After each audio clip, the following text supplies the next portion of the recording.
Greetings and salutations. You're listening to the Into the North podcast, where we take a look at the competitive side of the Command format, also known as CDH. I am one of your hosts, Reed, aka Sick Robot, and today I'm joined by my co-host Matt, aka Null. What's up, everyone? And Morgan, aka Spleenface. How's it going? Missing Lyndon this week, unfortunately. Busy dude. Doesn't have enough time to sit around for 3 hours on a weeknight and talk about Magic with us. What? What a productive member of society. Nerd. Anyway, in this episode, we are going to be covering the metagame in general. I think we did last New Year's a sort of metagame retrospective, but I think we have sort of observed recently enough that the meta has changed enough recently that it's worth doing a bit of a retrospective and current spective, whatever, on the last few months of development. So yeah. Anyway, without further ado, let's jump into housekeeping. For housekeeping, we have one new patron. Thank you to Dominus Terra. You rock. You rock.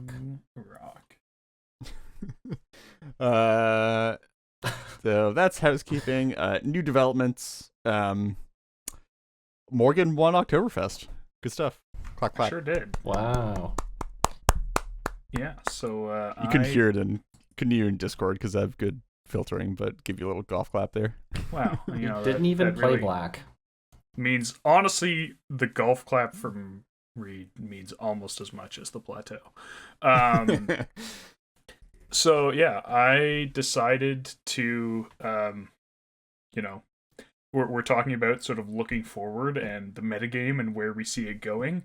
And I decided to, I guess, put my money where my mouth is about the trends that I was observing and bring a blue pod deck that essentially I was playing Rule of Laws, a pretty decent stax game. Things like Root Maze and Meltdown, which was intended to give me some game against Turbo Naus decks, but then with the pod combos, as well as Vannifar and Yisan, and the relative ease of assembling various like Emil combos, the idea was that rather than trying to play a staxed out game, I would just try and win the staxed out game the way we've seen decks like Hulk also try and do, where I would present some, through stacks, present a win that was very difficult to interact with. And funnily enough, it actually, the theory kind of worked and kind of didn't, because, very few of my pods actually followed that pattern that I was expecting. But obviously, I was able to pull it off, and it felt like I had a decent chance in, all of my pods. Like, I had something to do against every type of deck that I faced. But yeah. Which is, that's sort of what makes for a good tournament deck, right? Is especially if you're confident in your own skill level, just having a deck that has game against everything is sort of where you want to be. And I feel like that's sort of the case for every format even. Yeah. I guess the VOD, it was probably still on Twitch.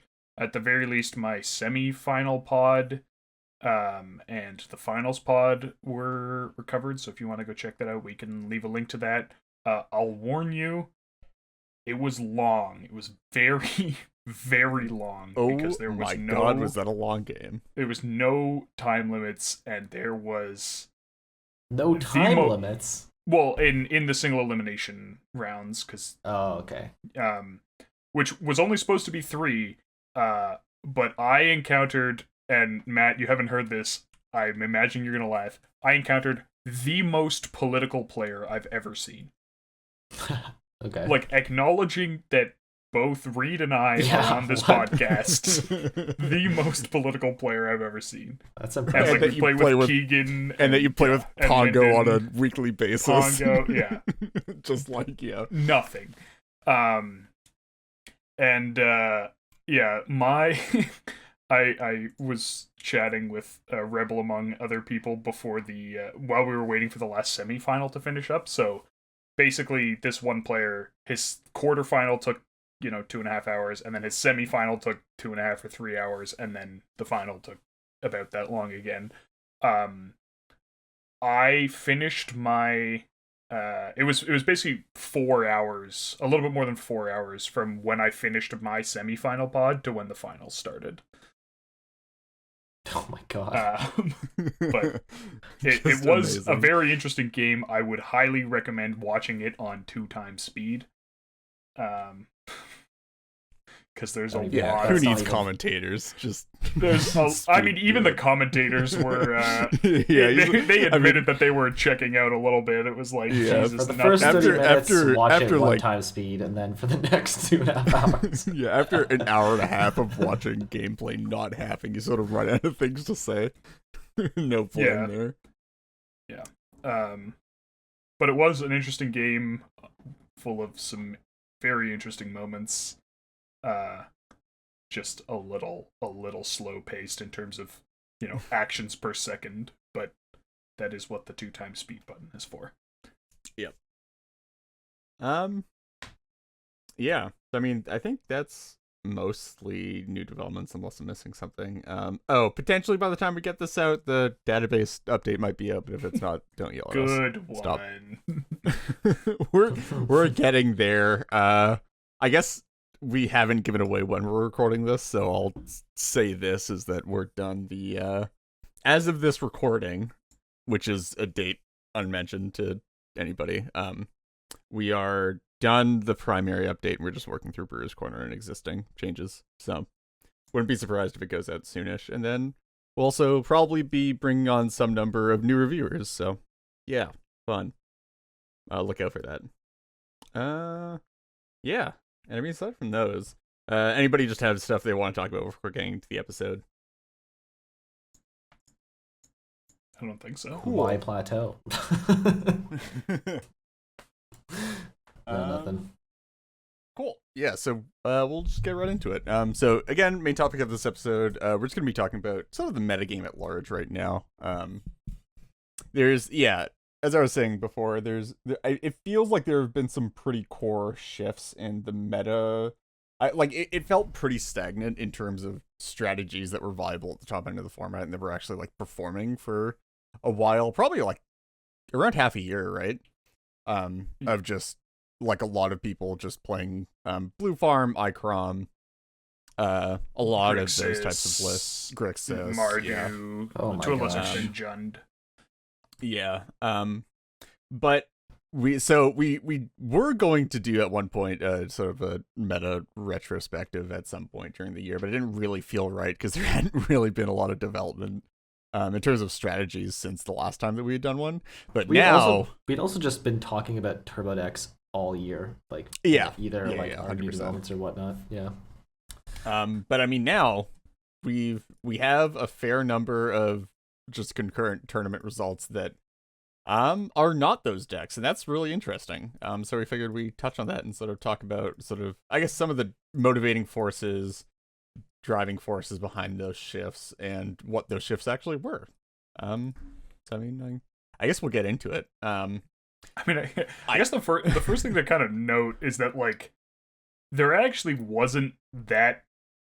weren't that many events that were actually won by Turbo Naus. Yeah, so that's actually the funny part is that like for those entire 6 months at the start of this year, like Blue Farm and Icrom hadn't actually been performing that well in terms of actually winning events, but their representation was relatively high. Yeah, for sure. I feel like there were a lot of high those decks high finishes. High finishes, high placements. Just a lot of stuff like that. Even if they weren't necessarily winning, but that's sort of changed a bunch, I feel like.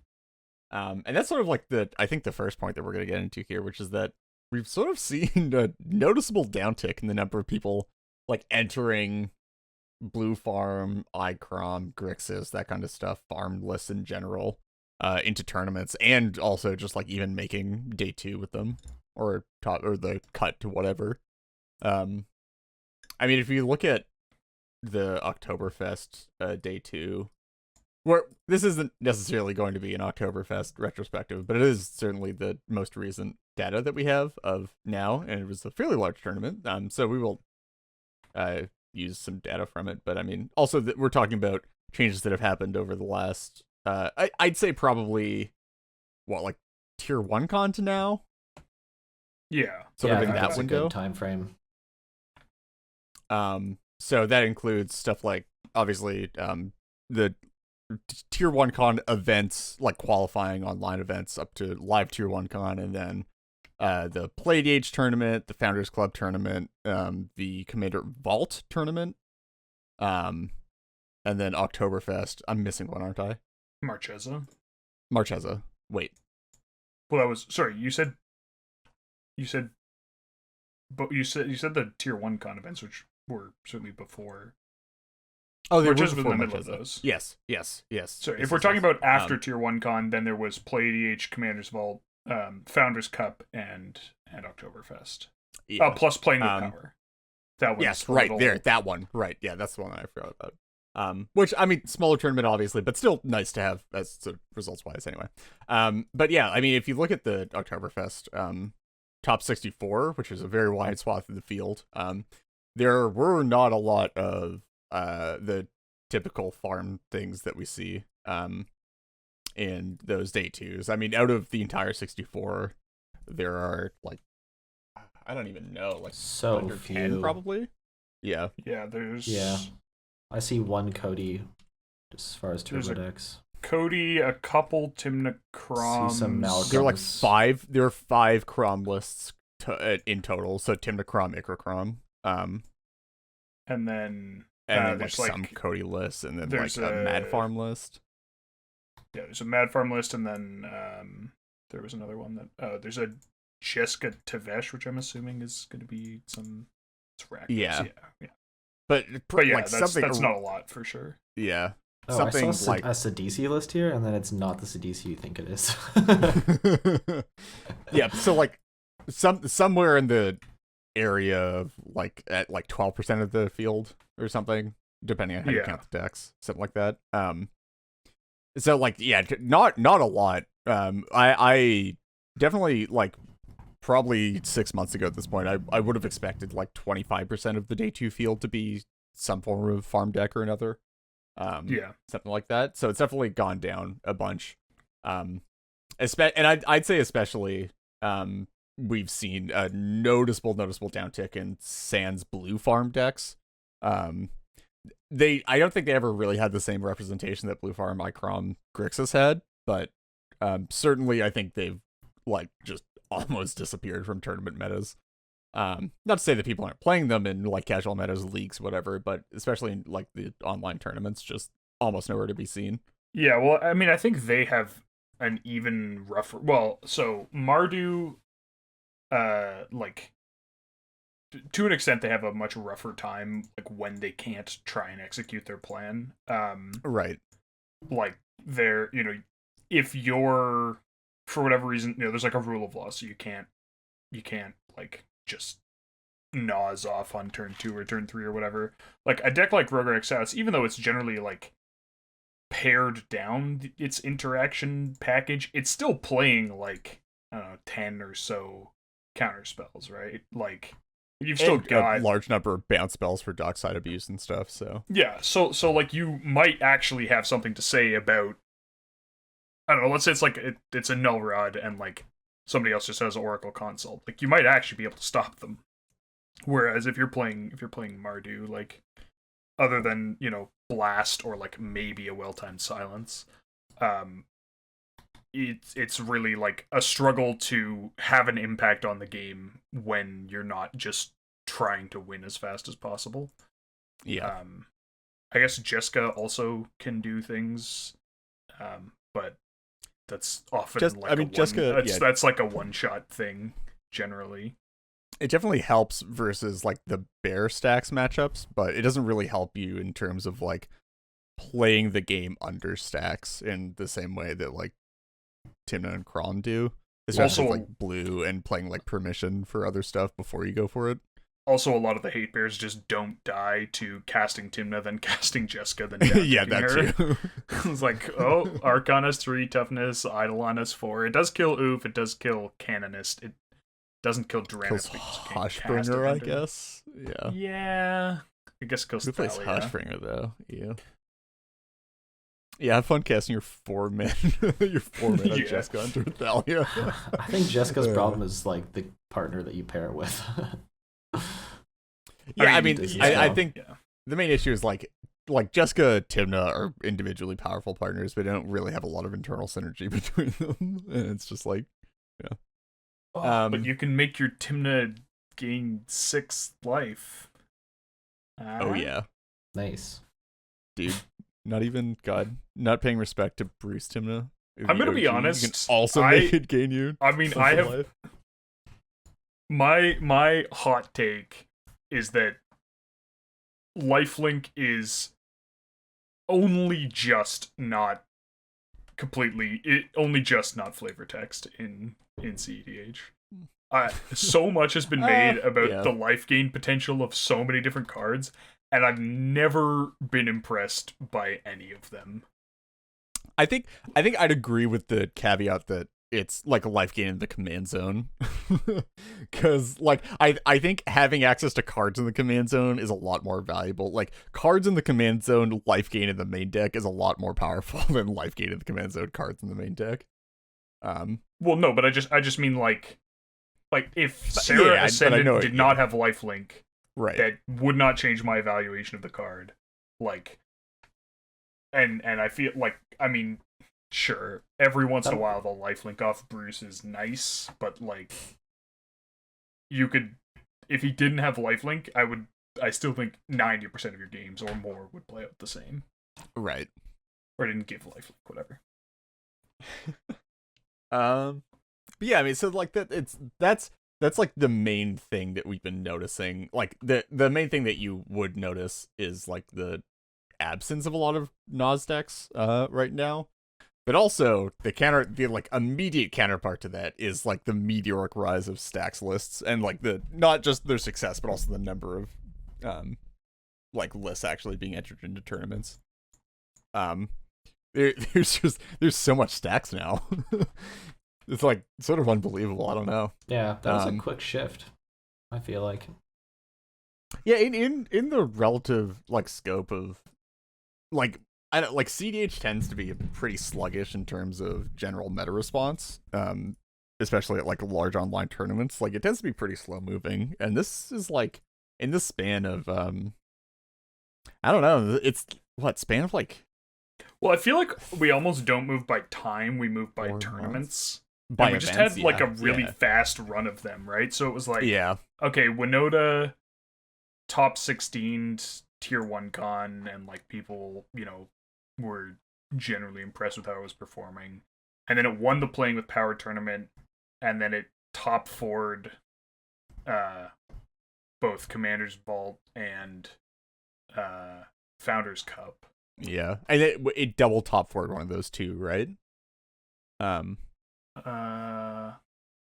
It double top 4'd whichever tournament Minsk won, right? Minsk.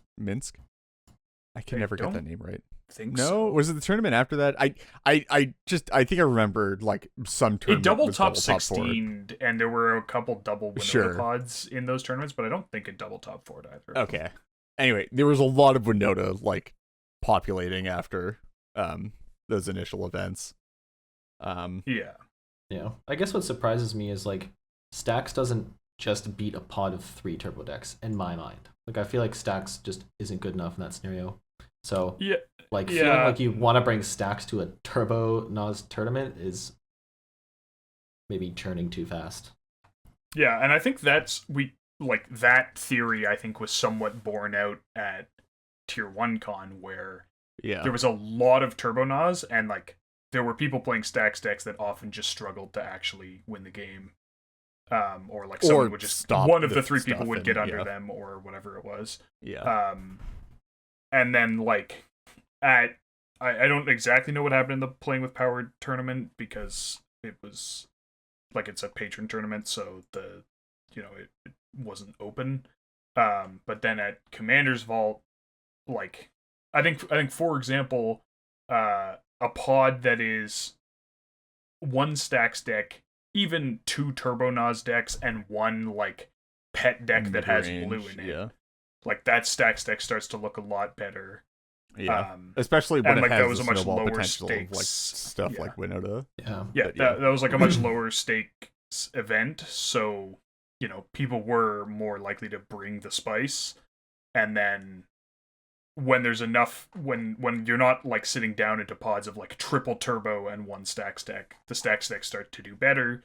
So then at the next tournament, people go like, oh well, I guess stax decks were actually doing fine. I'll try my stax deck, and then then you get into a pod where like you have some other stax deck, like you have Winota, and then another stax deck that doesn't like close the game out quickly, and then you're just laughing all the way to the bank because there's no like the only deck that like in my mind could ever come close to winning a beats race against Winota is like one of the Kamal variants, but that's only if you can actually land Kamal, and Kamal's 8 mana.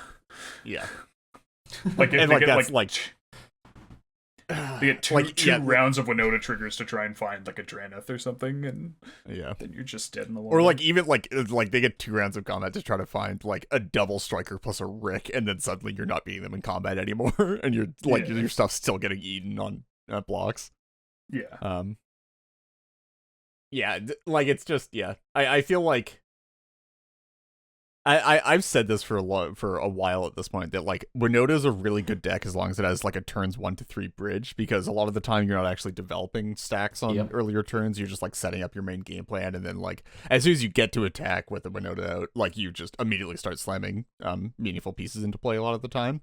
So I feel like when people started playing any type of interactive mid-range strategy and people were still bring Winota in some amount of numbers, it just immediately took off. And I think that's sort of what we're seeing now, where like I really do think that like one of the decks to beat is Winota. Although I think that Winota like I don't know, like a lot of people probably won't remember, but when Blood Pod was new, here I am, old man spleen with my cane, and back in my day, when Blood Pod was new, it went on an absolute tear. Like the meta at the time was very Naus focused. Like Jaleva, Zur, those were some of the top dogs.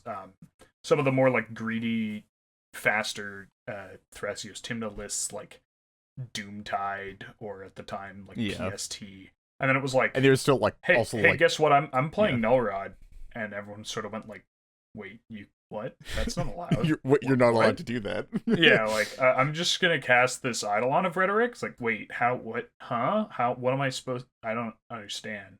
Or like everyone has their like super greedy mana base, and it's like Blood Moon, like nice Thrasios Tymna deck. Enjoy playing with red mana. And it went on like an absolute tear. I think it was like ranked leagues that it was just like destroying. Like people were getting like 50-60% win rates, and then it fell for like literally 3 years straight.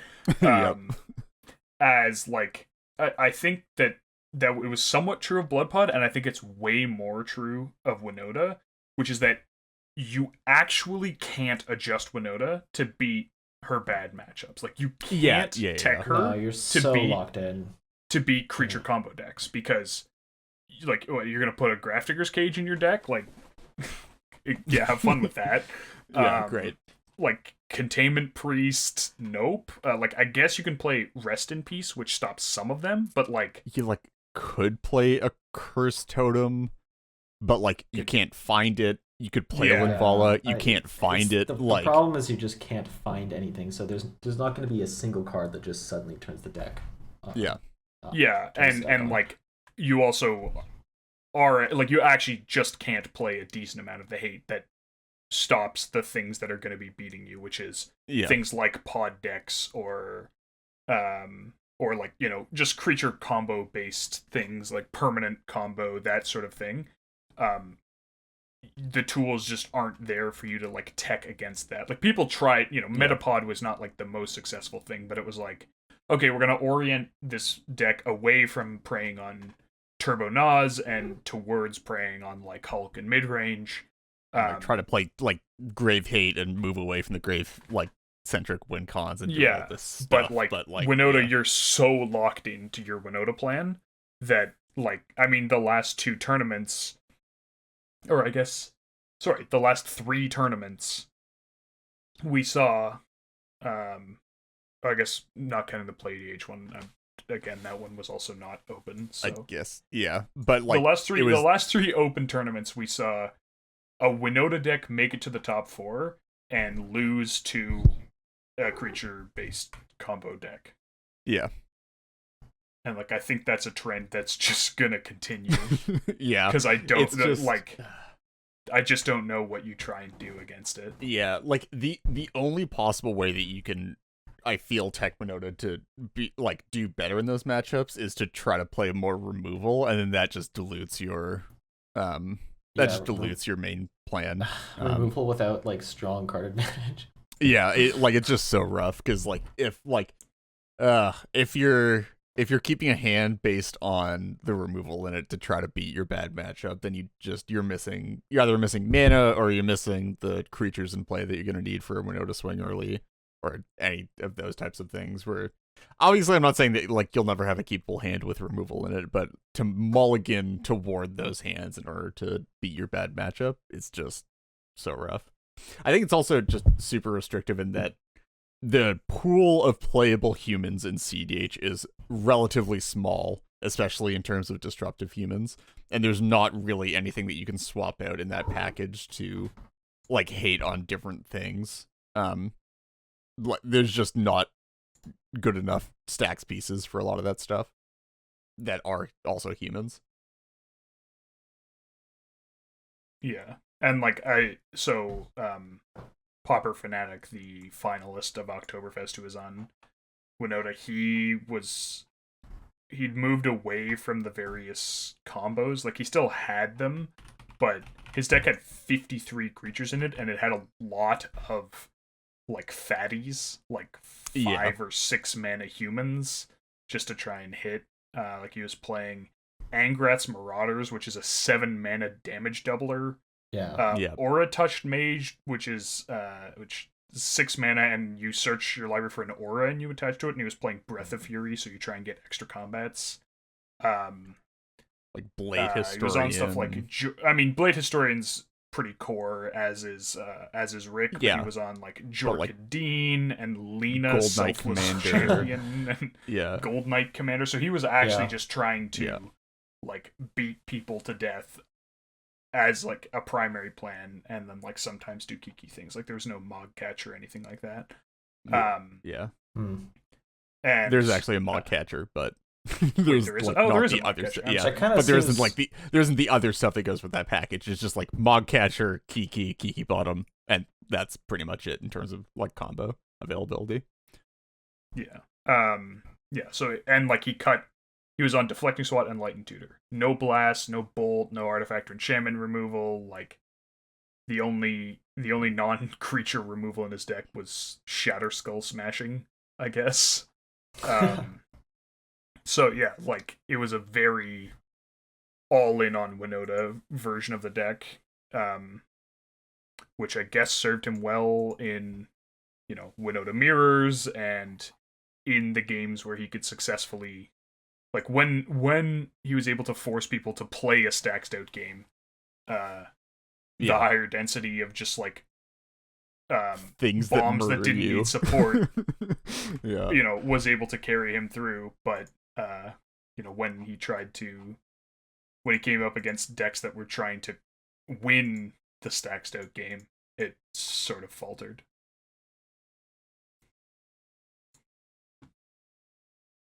Yeah, I mean that's I feel like that's a pretty great in-depth description of like Winota's current place in the metagame, because that does sort of seem to be it. It's really good at what it does, but like it has some pretty glaring weaknesses that like make it, I'd say, more of a meta call in terms of if like deck selection for winning a tournament. if you just want to like consistently do well and make like top 16, top 4, I actually think Winota is a great pick. Because it will wreck enough of your pods, on just having an insane amount of power in the command zone that I think it's very reasonable. But yeah, I think like actually winning a tournament with Winota going forward is gonna be a bit harder when people are actually bringing things that have like reasonable game plans against it. Just to be able to it's win. actually kind of an interesting thing to think about, that tournament structure might actually hugely impact Winota's viability for winning the whole thing. Yeah. Right, like the more successive single elimination rounds you have to play, I think the worse Winota's gonna do, because like definitely. you're just gonna come up against a deck that you can't beat. Yeah. More of the time. That deck tries to conquer variance, so your record is like really smoothed out. Yeah. Rather than going on this like incredible win streak with the turbo deck. Yeah. I also think it has to it has to be said that this is such a cute callback to back when the meme was, blood pod exists to king make either Yisan or Najila, whichever was in the pod. Yeah. There's an element of like Winota exists to king make like Hulk or pod or whatever the creature combo is. Yeah. But yeah, I mean, like, even like just getting back to stacks in general, along with Winota, it sort of like brought a wave of like other random stacks lists with it too. I feel like, that's not necessarily stuff that's as prevalent or as many people playing it or as dedicated a like a play group, but I feel like there's a lot more rule of law now. Yeah, for sure. In any given tournament, whether that be like some Staxy Sisay list or like a Staxy 2-color list. I know there are actually a fair number of people playing like blue white and like mono white now. It like not fair number in terms of absolute, but in terms of like how much people should be playing those decks. Yeah, like there's just a lot of rule of law now, which I mean, it's good to see, because I don't know, like, when's the last time we had real meta rotation that wasn't a direct result of a ban? It's been a while. Yeah, it's been a while. I mean, unless you argue that the meta after the flash ban was like very mid-rangey, but that's like that's sort of just like a leftover of like what the meta was like. Yeah. Like during the flash era. Yeah, I feel like the strong decks post Flash were not the mid range decks, but I could be misremembering. No, it was just I feel like it was a lot of people sort of just being like, okay, well, Flash is gone, I'm still gonna play my mid range list, and then people were like, well, actually, Breach is really good now because nobody's playing Rip because they're not expecting Hulk, and I'm just gonna ad nauseam and kill you, which continued for like a year, and now we're here. Yeah, I mean, like, just Rise of Stax is awesome. But I think the even more interesting thing is we've actually seen sort of the beginnings, the glimmers of people like trying to beat those Stax decks. And obviously, I mean, like, those are the decks that have been actually winning tournaments, but it's more that like people are starting to catch on to like the stuff that you can play to like actually have a lot of game against the people bringing rule of laws. Which is really interesting, because we're sort of getting back to mid-range in a weird way, or at least like stacks resilient win cons. Yeah, I'm very happy to see it. I think it could also be helped along pretty well by a Thoracle ban, but we can only yeah, but you can only ask for so much. Like, just the ability to like other than actual factual proper rule of law, the fact that you can just slam Oracle Consult through like most of the anti-turbo stacks is one of the most unhealthy things in the meta, I would say. Yeah, definitely. But, yeah, I mean, just like I think we're definitely moving to a better place than maybe we were 6 months ago, or or like I mean, I guess I don't even ever know that we were there, but like where people thought we were. Yeah, like, yeah. Because those are not always the same thing. No, I don't think we actually ever had too much of a polarization issue, but there was definitely an optics issue, I think, for a hot second there. Like, how close I mean, did we come to the true Turbo Naus Doomsday timeline? You know, not that close, right? I don't really want to know. even if the answer is not very close, I don't want to think about it too much. All right. Yeah, I mean, just for like for mid-range, like it's cool to see sort of a resurgence of mid-range doing well in tournaments, because I mean, for a while there, mid-range wasn't the best pick into Turbo Naus. There was a lot of times when you'd go into a tournament pod and there were like too many fast decks in a pod that you couldn't keep down and like count on getting to the end game with, and you just sort of lose. So now that we've like gotten some stacks back in the meta, people have a bit more space to work with some value engines and some stuff like card efficiency rather than just all in speed, which is sort of interesting. Like we have a few here in our show notes, but I don't know. Like I'd say the key at this point when you're building a mid-range deck for the current meta or to do well right now, I think again, just sort of the bar for building those decks is you have to have game against specifically Winota, but you also have to have like some amount of game against like Turbo. It's just you want to make sure that you're not leaning too far in any direction, which I mean that's sort of the definition of mid-range, right? So I think the need to have game against Turbo might be declining a little bit as like as the share of like actually diverse I'm not suggesting it's like, oh, you don't have to play counter spells, but like I think that as the share of both stacks and other mid-range and, you know, various pet decks sort of goes up, there's a much more real chance that like your greedy mid-range deck can rely on some other part of the pod to police the table on those early turns. Now, maybe not if the premier stack stick moving forward is going to be specifically Winota, because I think that is the weakness of Winota compared to other stacks decks, is the rate that you're putting down turn 1 and 2 stacks is a lot lower. But I think if people sort of branch out and we see a decent amount of other stacks, as well as like mid-range and commander-centric and, you know, all those diverse strategies, you won't necessarily have to, you know, plan for possibly 2 unchecked Turbo Naus decks in your pod or something like that. Yeah. What we're saying is actually kind of nice because like in order to fight both of those types of decks, like the intersection in regards to those options is just the stacks resilient combo, because on one hand you want to have stacks for when you play against the turbo decks, and if you can win through your own stacks, that's obviously great. But then having like a stronger win condition than Winota just means that you win out in the long run. So and I think it's important to note that stacks resilient win cons, not always, but tend to be decently interaction resilient win cons. And I think that that's something that maybe we might see some shifts on moving forward, where like trying to stop, you know, a pod deck or whatever with like dispels is, you're gonna have a bad time. Yeah. I mean, I've actually seen a lot of people cutting dispels from their list recently in favor of stuff like spell pierces and stuff. Just like, I think just because of that reason, not specifically because of blue pod, but like that kind of play pattern. Yeah, where like a lot of the interaction that people have packed, like the number of games where I just slammed Vanifar like pretty early and was like, well, let's see if I can untap with this.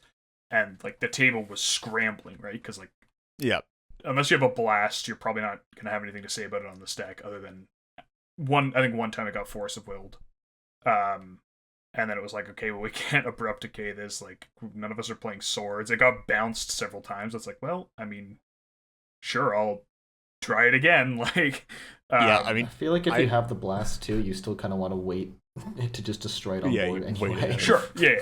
Which like, is also very awkward under a rule of law, though, because like you resolve it and then you like get to the end step and suddenly the blue pod deck has the interaction for it because they haven't cast a spell anymore. So it's just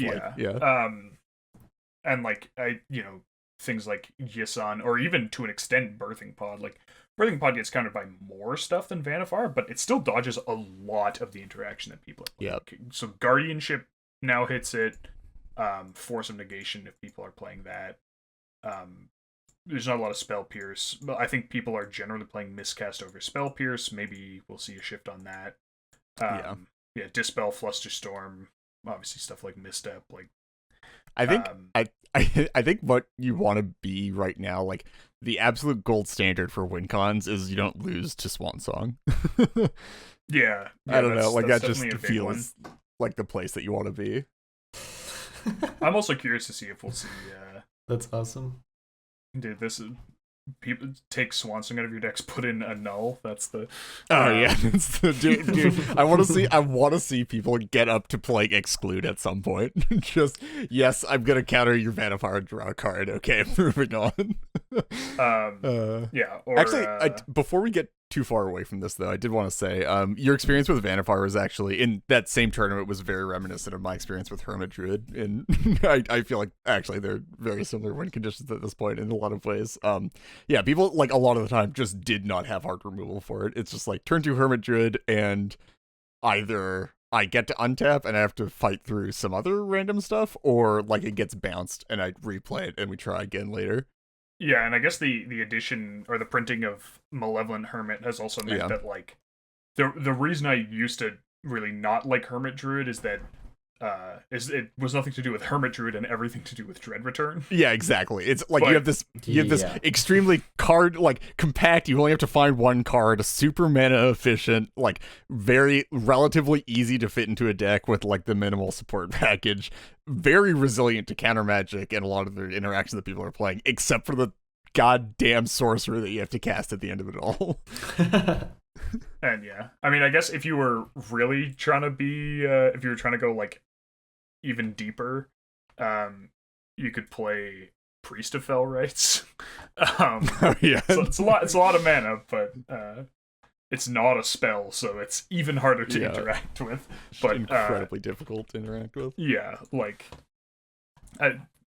the printing of Malevolent Hermit has made Hermit Druid much more of a creature-centric combo in terms of interacting with it. But yeah, it's just like you want to. Yeah, it's a lot of it is like both having game against Winota, but also having some minor amount of disruptive elements. Which, again, as Matt said, I'm just summarizing points at this point, but like you want to have some form of interactive deck with a really like compact stax resistant win con that happens to also be counter magic resilient a lot of the time. Which, I mean, again, we have some examples here that I'll just run through quickly because just to give people an idea of like what has sort of been finding some amount of success here. Obviously, like Thrasios midrange, welcome back, King. Blue Pod, obviously. Did it ever really go away? I mean, people definitely thought Thrasios was dead for a hot second there.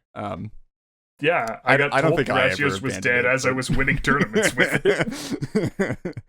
Yeah, I mean, but I feel like it's back in the spotlight a lot for people, like, because now it's not like somebody taking a tournament on a deck that people don't consider meta. It's like, oh, mid-range is actually like a reasonable pick again, and now you can actually like take Thrasios to a tournament.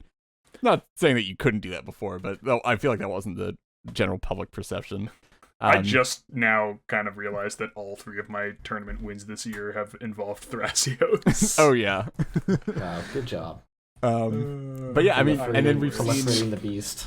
We've seen like a fair amount actually of like Sisay Weatherlight Captain. I think we only actually had one in the top 64 of Oktoberfest, so good job, Rebel. Yeah, but there were like Mons was playing it at Tier 1 Con, and I think there was someone like playing it at one of the other ones. Yeah. Yeah, like there's a fair amount of Sisay now. I actually personally really like Sisay in the world where Winota reigns supreme. You just have like an equivalent amount of just stupid bustedness in the command zone in long games with Sisay. Yeah, and I mean, I think like that also has I have a plan I can consistently execute through Winota aspect.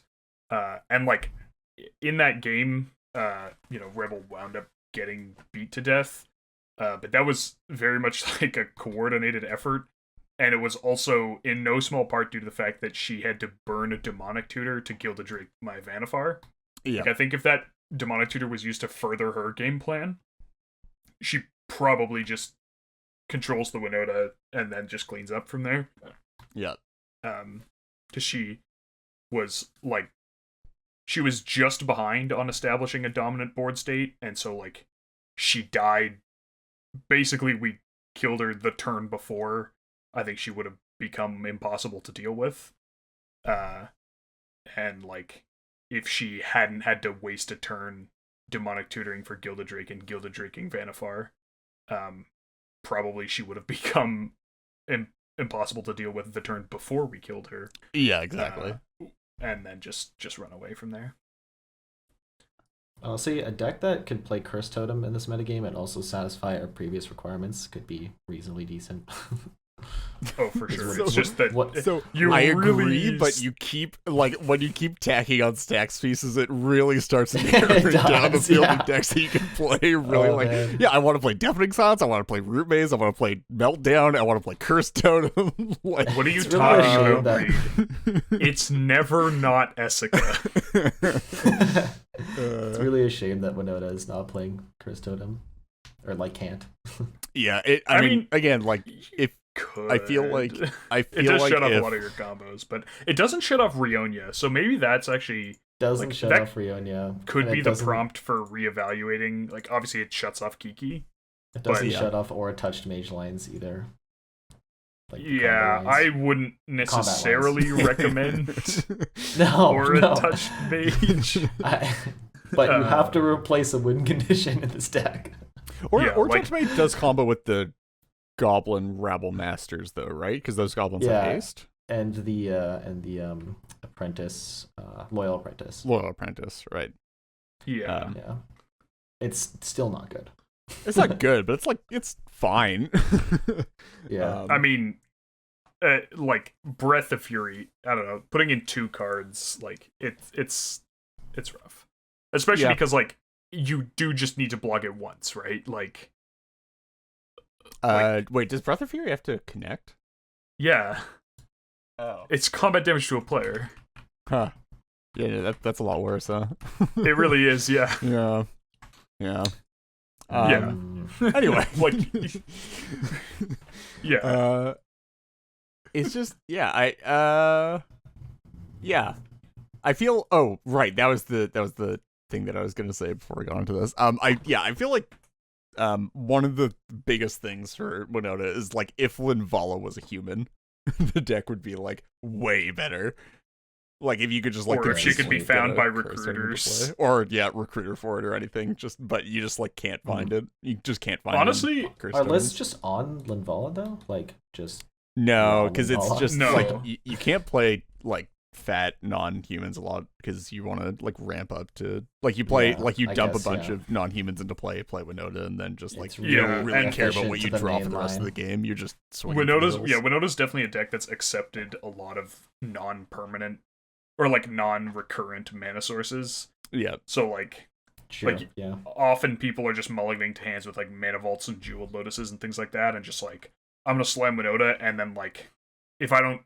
Once I get Winota into play, if I don't get to 4 or 5 mana until turn 6, I don't care.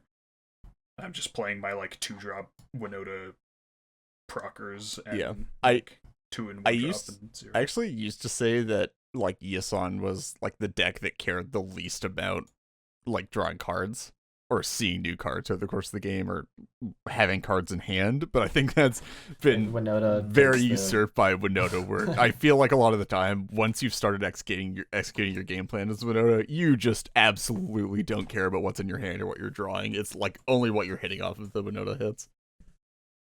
Dude, I just remember that game I stole Winota and got 66 cards deep. And didn't find Orbar. Didn't find a spell seeker, and then lost the Winota and drew it for turn. I was like, are you kidding me right now? Hey, speaking of stealing Winotas, it's actually something that I noticed that was a very real strength of playing Hermit. I'm not going to rag on Hermit Druid because I haven't performed with it yet, so I'm not going to tell anybody that's actually a good deck to bring to a tournament. But one of the upsides of bringing like Thrastim and Hermit Druid to a tournament is that when you Gilded Drake to Winota, you actually have an insane amount of really good hits in that deck. Yeah. You can hit like both Hermits, a bunch of your Mana Dork, Spellseeker, Grand Abolisher, Ranger Captain, Esper Sentinel. Just like so much. Yeah. But yeah, anyway, I mean for like some other mid-range options, we've seen a bit of an uptick in like Kenrith midrange value ball. I feel like a lot of that sort of like real estate has been taken up by Sisay though. Just like Sisay is the superior stax resilient midrange deck in 5 colors. And then also I think Kenrith definitely has some advantages, particularly like trying to build into the locks, like even the quasi-symmetric locks, like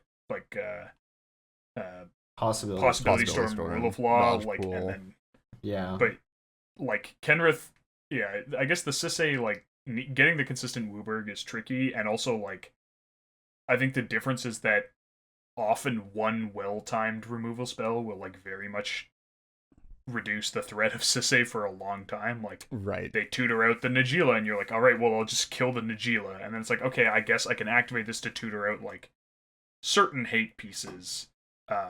But like Kenrith doesn't have that same, like Kenrith himself is just a threat, putting counters on him, giving trample, beating down. Could draw you cards. He can also return things that are removed. So like you don't have the same issue where your deck starts to run out of threats that you can have. Yeah. I mean that is the hidden insane mode of Kenrith in long games, is just reanimating stuff without having to spend cards is actually so strong. Yeah, for sure. But I think the last one that we actually had on the list that I wanted to touch on at least, let me know if you want to talk about any other stuff in this category, but huge uptick in specific mid-range list that's really exciting to see is there's a lot of Malcolm Tana running around. So,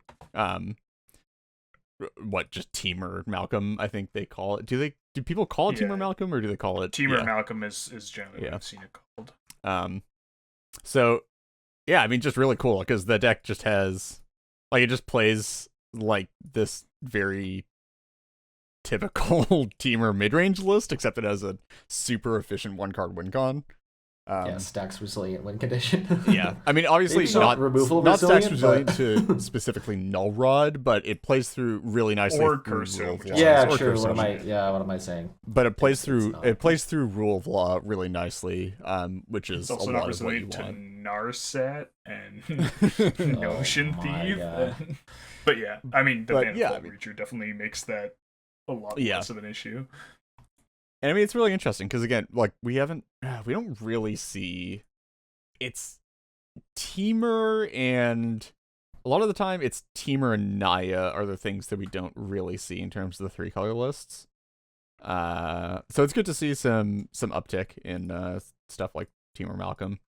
Obviously, I mean, we've seen some amount of Paco and Halden over the years.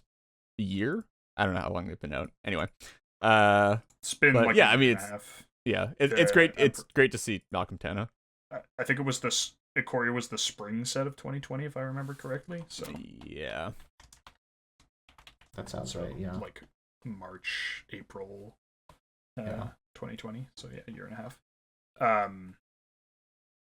Yeah, and I think that's there's a deck that can potentially out mid-range Winota. What, Malcolm Tana? No. Or Paco and Halden. Oh, Paco Halden, yeah. Paco Halden, yeah. I mean, like, all right, you want to have a race to beat each other to death? I'm game. Let's go. It's surprising how much less damage you have to deal when it's commander damage. Oh yeah, and especially when it grows way faster. I think the issue is that you just get chumped. Yeah, that's the big one, is that it's a lot especially when you don't have trample, it's way more effective to go wide and have stuff that like you can't effectively block than it is to go super tall and just get chumped by dorks for days. Or like Winota's, like Winota literally plays like Ornithopter. And you're just Yeah. All right. Here we go. Block. Charging in, giant behemoth of a Paco, 12-12, and all right, we killed the Ornithopter. Nice. You know what the even better one is that you attack with Paco and they block with Ginger Brute and sack it to gain life. Just beautiful, so much value.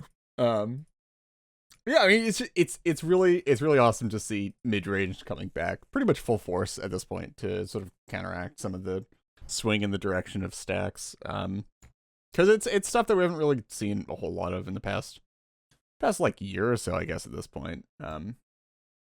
It's good. I like it.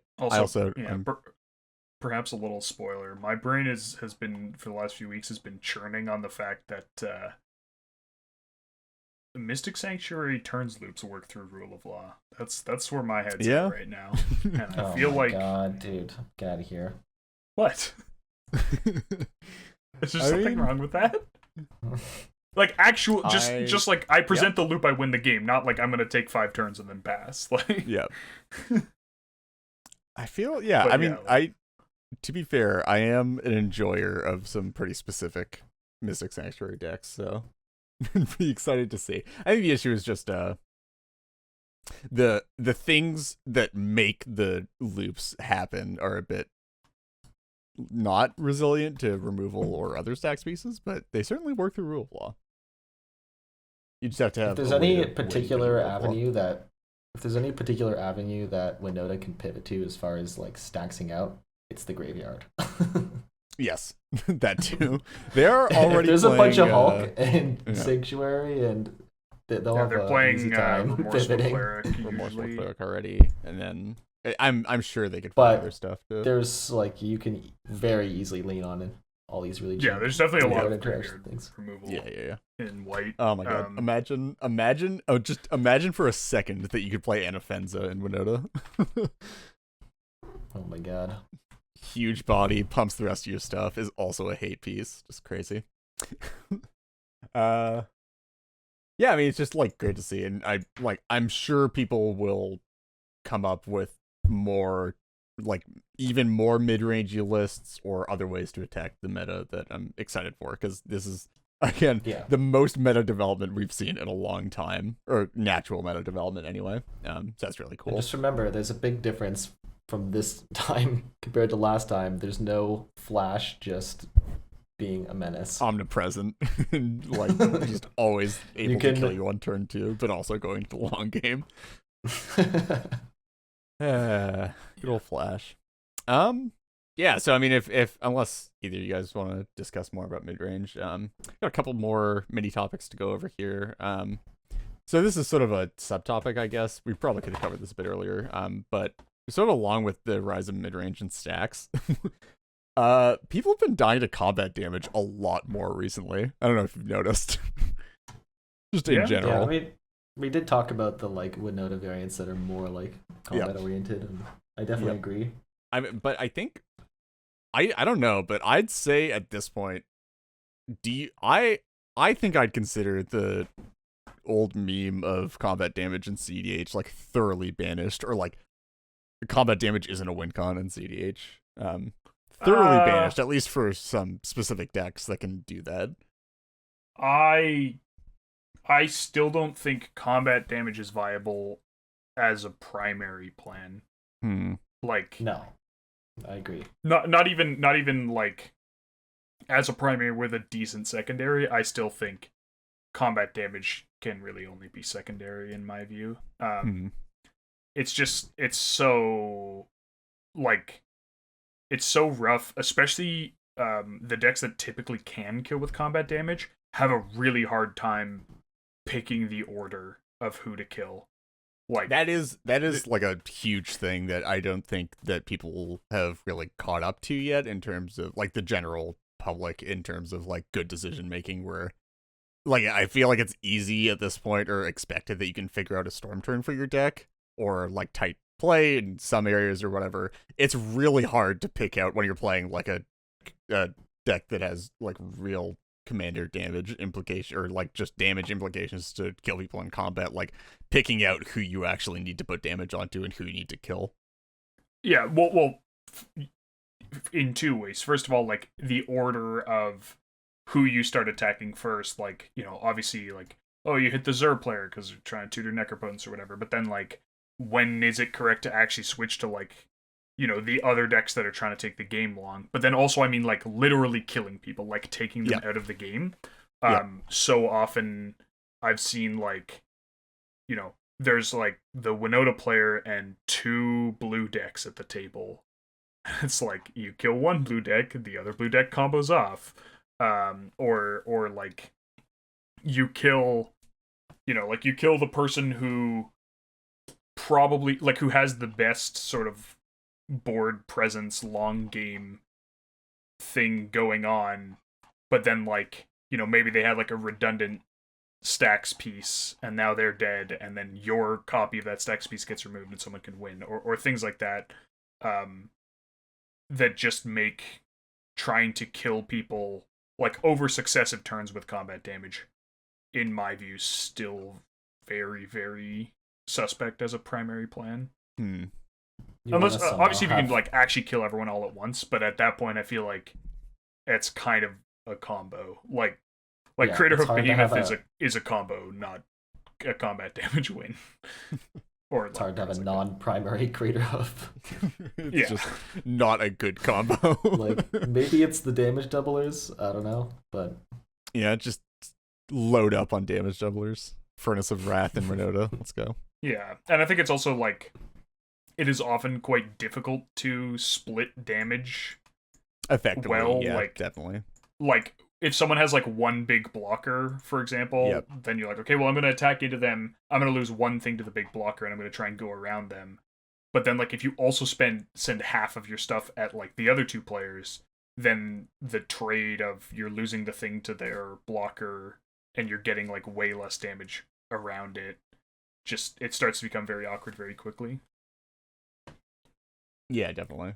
I mean, it's just combat damage in multiplayer free-for-alls is a rough one that hasn't even been cracked in however many years of playing it in casual EDH. So yeah, I don't think I'll certainly say that I'll certainly say that combat damage definitely matters, and not just for drawing cards with Tymna, which was kind of, I think, where we were before. Yep, definitely.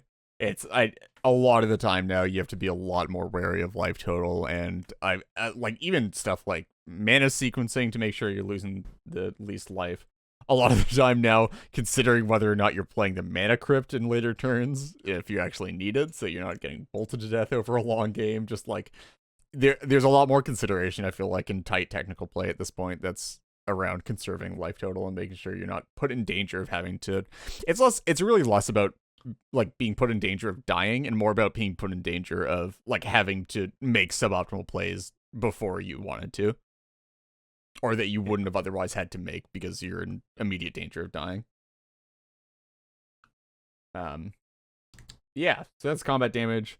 And then sort of like the final one that I wanted to get into a bit here is sort of again a sort of small rise in non-turbo storm lists. Obviously the primary one that I'm thinking of here is Krark Sakashima. There have been a lot of Krark Sakashimas in that's been the flavor recent tournaments. But just like apparently people being more comfortable, I guess, with playing storm lists that aren't necessarily in black or aren't necessarily focused around ad nauseum, which is just interesting to see, right? Yeah, I one thing I see here, like looking at kind of the decks we've written as far as like what we consider to be the metagame, it seems like wheels are really free. So I can definitely understand playing a deck with wheels and being the one capitalizing on it is a good thing. Yeah, I mean, certainly the less Turbo Naus there is, the better wheels tend to become, because, like, there's nothing worse than keeping a hand whose plan involves a wheel and just seeing someone go, like, land, mana vault, Mox Diamond, 2 mana rock, like, my commander, and you're just like, well, I mean, I guess I could draw the person with, like, 6 mana 5 cards. But yeah. Also, like Winota just being the new king of not caring about what's in its hand. Yeah, I mean, Winota is pretty much drawing 0 cards. Yeah, wheeling Winotas is definitely fine. I think on the Krark Sekishima point, I think there's a few things. First, people are not. It's a very difficult deck to play against. Yes, I definitely agree with that. I feel like people haven't like, yet figured out the optimal play patterns of like how do you stop this, where do you interact with it, all that stuff. Yeah. In one of my games in one of the early rounds, there was a Krark Sekishima player. We like had them staxed out, but not like super well. Like there was only one rule of law in play. Yeah, and I think like there were some null rods, but that's not fantastic for like they can certainly they don't need artifacts. They want them, but they don't need them. And then someone played a chalice on 1. Oh, and it was like, yeah. Oh no. Wow, what? Because you just turned off like dispels and swan songs and missteps and pyroblasts, but they can still do absolute nonsense. All of that. Yeah. So that was a little bit rough.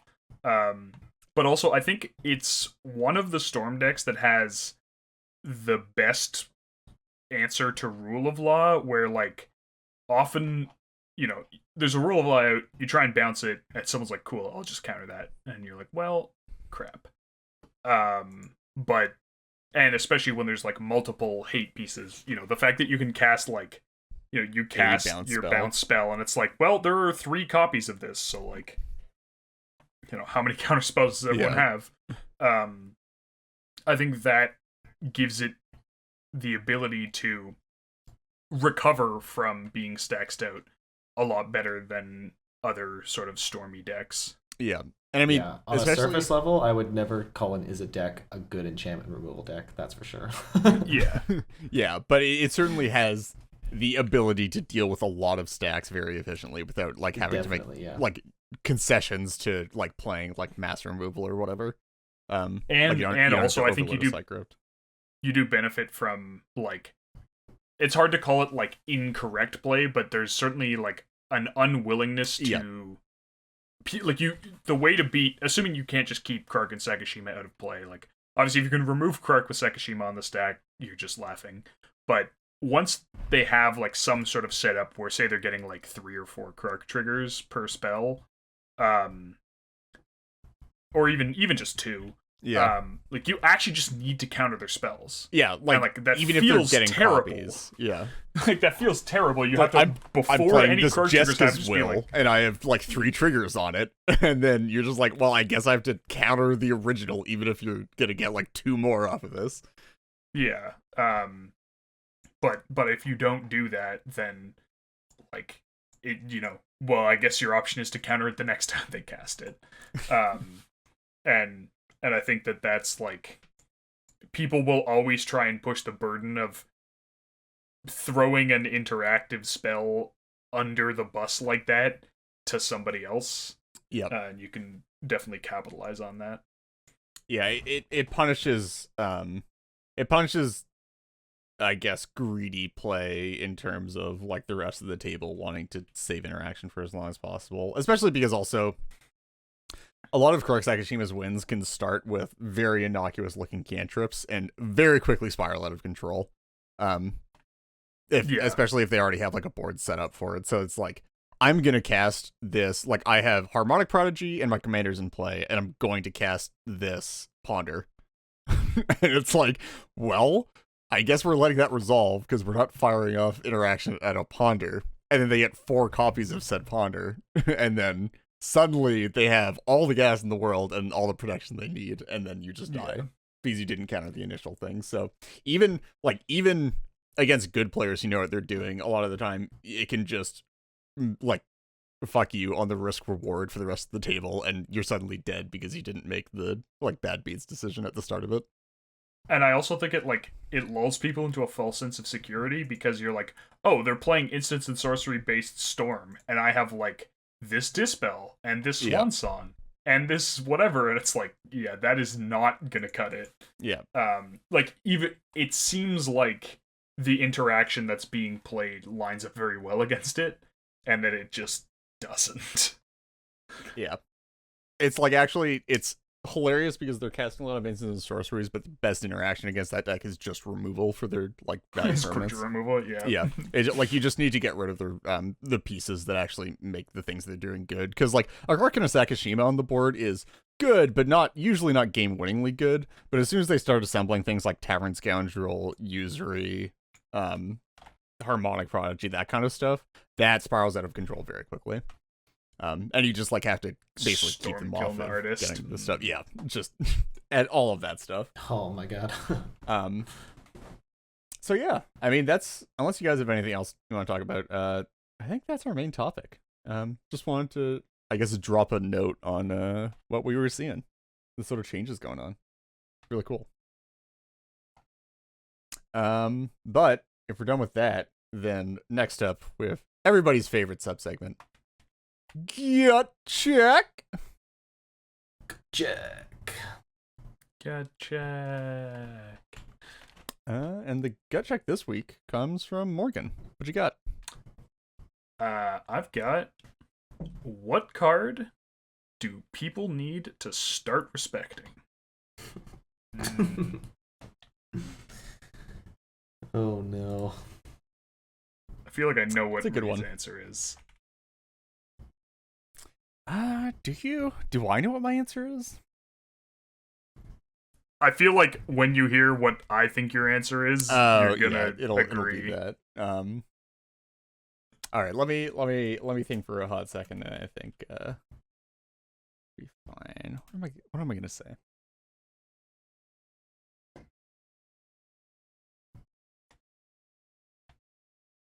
Respecting in the sense of respecting in a game, right? Yeah. Yeah. So like actually inside of but I guess like I'm not gonna say like not respecting the threat of. Yeah. Like sure. Like choosing to let it happen as opposed to like. Yep. Oh no, I got it. Yeah, I think I've got a variety of cards. Honestly, I don't know if I can choose one in particular, but there's definitely a couple angles, right? There's like the cards that have long been unrespected, and then there's like the cards that have capitalized the most on being unrespected. Yep. So I guess my long-standing card that hasn't been respected, I think, is Sylvan Library. That checks out. People are actually lower on Sylvan Library right now than they ever have been. Yeah, no. I mean, I don't know that was wrong. Like 6 months ago, it was probably the lowest it's ever been. But no, it's been long. It's been wrongly respected for like years. Yeah, it's just very powerful. I have actually a very similar answer. I'm not sure if this is the one that Morgan came up with. Survival of the Fittest. That card gets so little respect for how disgusting it is from like anybody.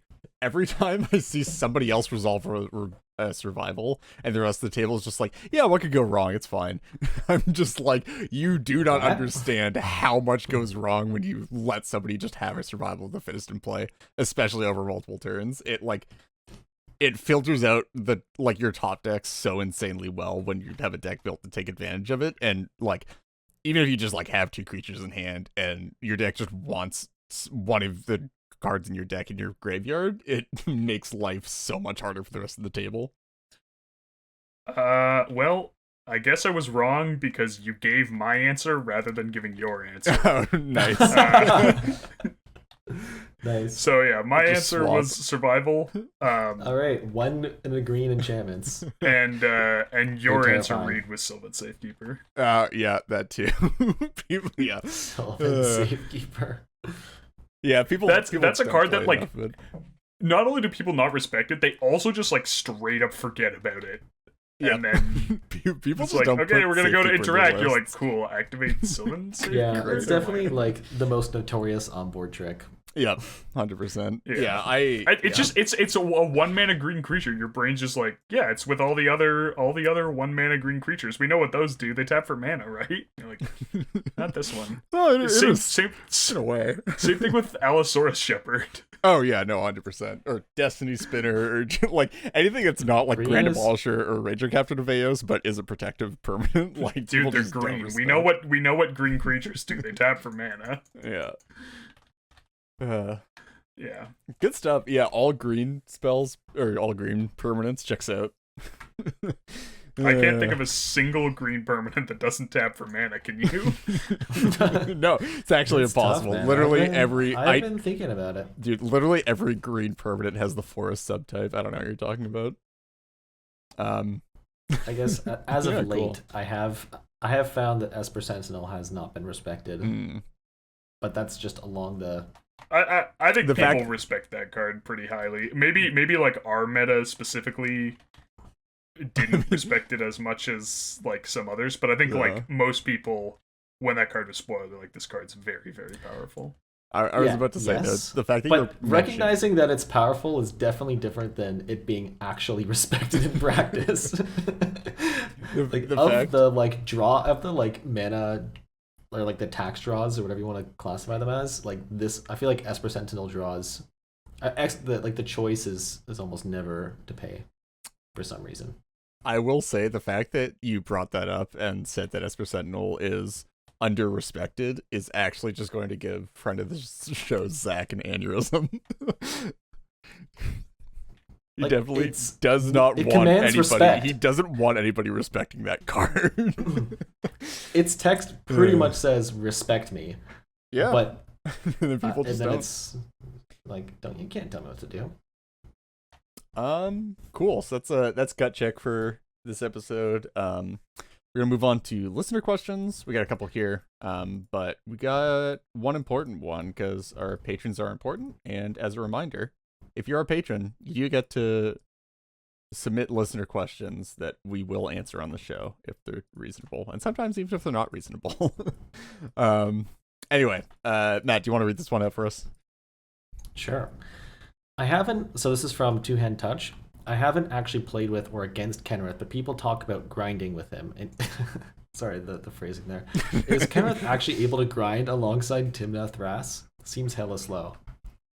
Well, I mean, so getting a third dude in the middle of two people grinding is a rough one. So I would say no on that front. But in a game of Magic, anyway, continue. Bad joke, terrible joke. It's all I can see now. So It's too late. Yeah. So I mean, it is slow. That is definitely the downside. But yeah, the fact that you don't have that, like, as we were talking about, it's not just about threats in hand or threats on board. At a certain point, when the game goes long enough, it's literally about threats in deck, and that's where Kenrith can just continuously present himself as a threat and can also recur your threats. So drawing cards, unless you can actually win the game, often doesn't deal with Kenrith very well, because they just keep crashing in, or they land something like a Notion Thief and then you kill it and then they just buy it back, and you can't counter any of their creatures because they just pull them out of the bin with Kenrith. I think that one's underappreciated. The specific interaction with because there aren't that many removal spells that see a lot of play that destroy creatures. It's either bounce or exile, and bounce is temporary even without Kenrith, and exile is permanent even through Kenrith. But the fact that you can't just mana drain or force of will a hate bear with Kenrith out, or that it doesn't combo just piece deal for with that matter, or a combo piece, It's also speaking of killing Kenrith's Notion Thief and putting in the bin. Kenrith also plays through Notion Thief better than Tim and Thrasios ever will. For sure, yeah. You just, both the fact that you can recur stuff out of the bin, but also just make your board huge and kill the person with the Notion Thief. Or just kill the rest of the table with with your excess mana. Just makes him super good. That was sort of the reason why Kenrith was a really nice mirror breaker in Flashhawk meta, was just because like the combat damage just out of the command zone is pretty relevant in like forcing action from the rest of the table, or in the current meta, just deading people. Yeah. Some counterpoints, just to be fair here. So on the flip side of the counterspell argument, like Kenrith itself is great at being resilient to counterspells, but I think among that kind of category of deck, it draws cards and it's kind of the worst at drawing cards, so you aren't gonna win the arms race of offensive counterspells. Yeah, that is true. And then there's also the problem of who to kill first a lot with Kenrith, which we just talked about being harder than tight play. That being said, there's also the other piece of it, which is that although you don't win the card advantage war, you do win, like, even outside of just like pumping your own board, you do start to really win the board game or the combat damage game of the board, because Kenrith messing with other people's combats that don't even involve you is also very real. Like there is nothing funnier. Like you attack with a hate bear and they chump with a dork, and then you're like, great, I'll double pump your dork, and then the hate bear's dead. Like, it's actually super obnoxious to like go through combat with somebody else's Kenrith on the board with mana up.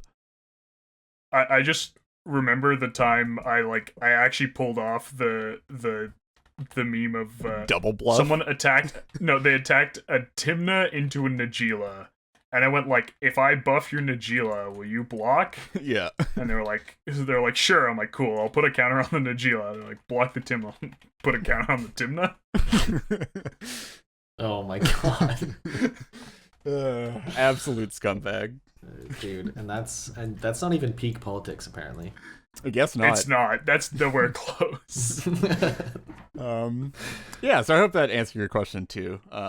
Yeah, it's certainly obviously I don't think Kenrith is like a direct replacement for Tymna Thrasios. I think Tymna Thrasios is like, its ceiling of the number of cards it can produce per turn is like sort of unmatched for how little investment it actually requires to play them and have them in the command zone, but it certainly does. It's a more of a Swiss Army knife than Tymna Thrasios, where Tymna Thrasios are like really good at like a specific thing. Kenrith can service like a lot of different objectives in later games with enough excess mana, which I mean the Kenrith decks typically tend to have built in. Also, getting access to Dockside is like that too. That does actually solve some of the speed issue a lot of the time. Yep. Yeah, no compromises as far as the deck. You get 5 colors.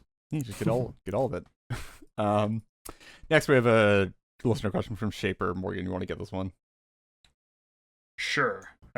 So Shaper, for some reason, asks, how much do we have to collect in donations for a C ASMR reading of the Gitrog Monster Primer? I don't. Is this just like a joke on CADH, or is CASMR something different than ASMR? No, it's competitive ASMR. Come on. Okay, is that the joke? I honestly don't know.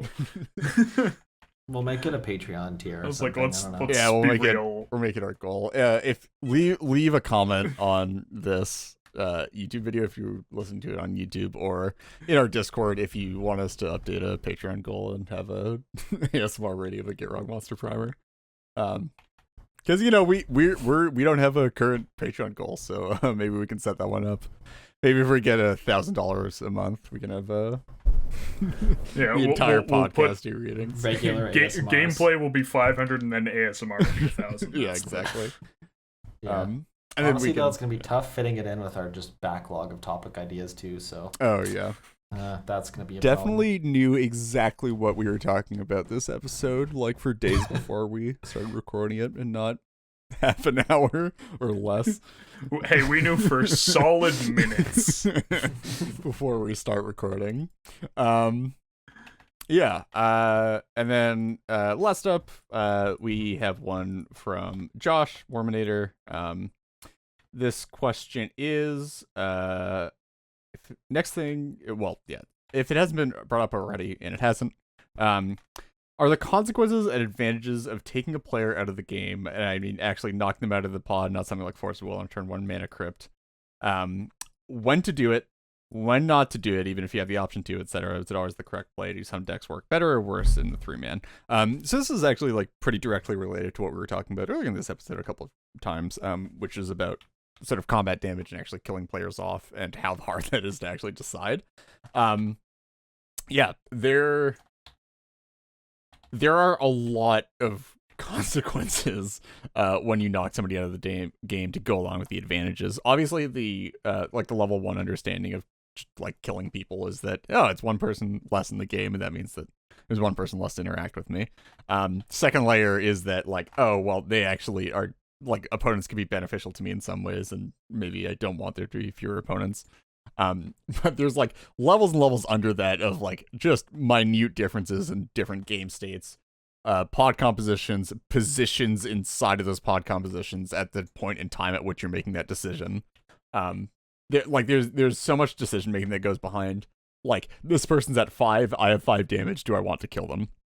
Because even inside of the same game, same decks at the table, like almost the same game state, that can change from turn to turn. You can, like, there can be like a 3 permanent change in a game state between 2 turns, and you can suddenly just be like, okay, well, now I want you dead.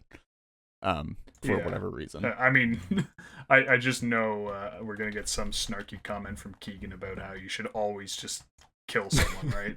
Attack the person with the lowest life total, take them out of the game as soon as possible, have fewer opponents.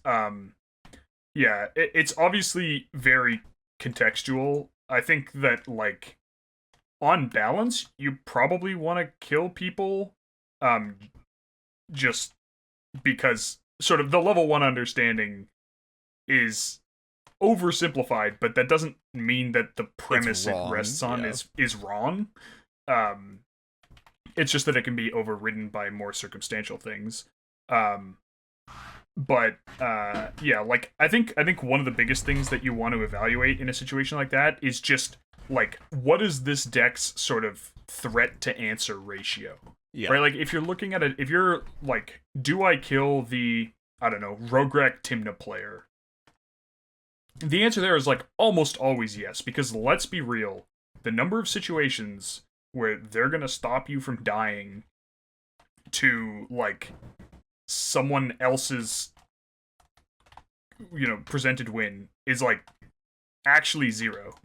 Like, what do they, what spells do they even play that was, like, maybe silence or like potentially a blast? But the interesting thing about that even is that there are situations where I wouldn't kill a Mad Farm player. Like, if there's, like, I want to present a win, but I can't afford to try to go for it through the dominant blue player's position, so I need to leave the Mad Farm player alive to draw interaction out of them so that I can make a, like, better protected win later. Yeah. So there's just, like, all these layers where, like, even in those situations where you can make assumptions about, like, yeah, like, most of the vast majority of the time I'm gonna want the turbo player with very little interactive elements to die so that we can not have that threat anymore. Sometimes it's correct to not kill them so that they can present those threats.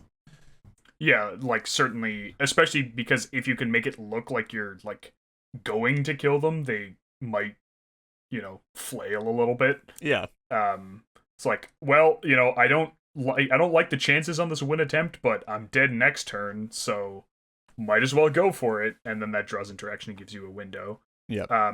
So I guess really, you have to figure out how confident are you that you can predict what they're actually going to do, and then figure out if that's something you want. Yeah, exactly.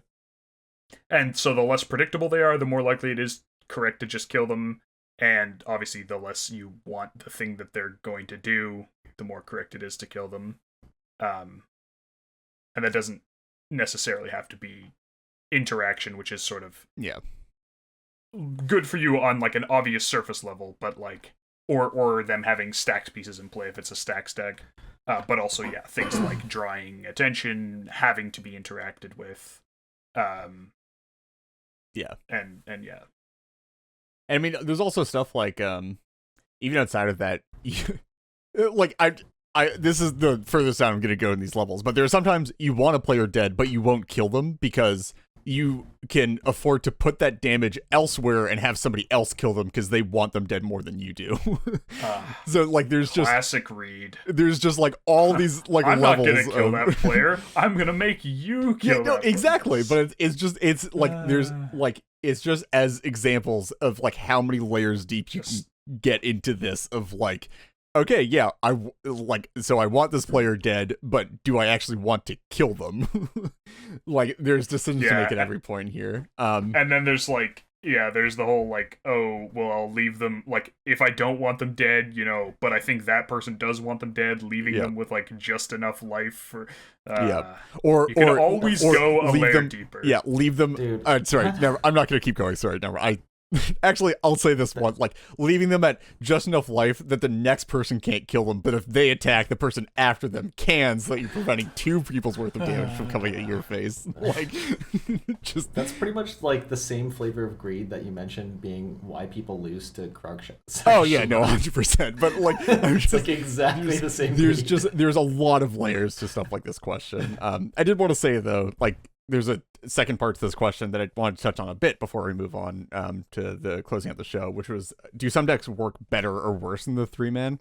So yes, there are decks that work better in like different ranges of pod compositions. I think one of the most hilarious ones to note is that like not that it's a relevant deck anymore, sorry, rip, but Opus Thief is a deck that actually scales very well with the number of people in a pod, in terms of the more people that are in a pod, the way better Opus Thief gets, because all of its payoffs are dependent on how many people are in the pod, and the fewer people that are in the pod, like, just makes its wheel payoffs worse and worse, to the point that, like, if you're playing 1v1 with an Opus Thief deck, it is actually significantly worse than it is in 4-player. Yeah.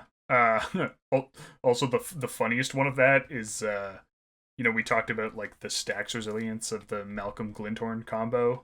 You do need at least 2 opponents for that combo to work, which can sometimes be a problem in like the super long staxed out combat damage type games. Especially because it doesn't even, like, it even stops working if, like, you have 2 opponents, but one is at a low enough life that, like, they're gonna die if the difference between them is high enough, like, you can you kill one and then you stop making mana, and if you don't have enough mana to kill the other, then your combo just kind of fizzles. Yeah.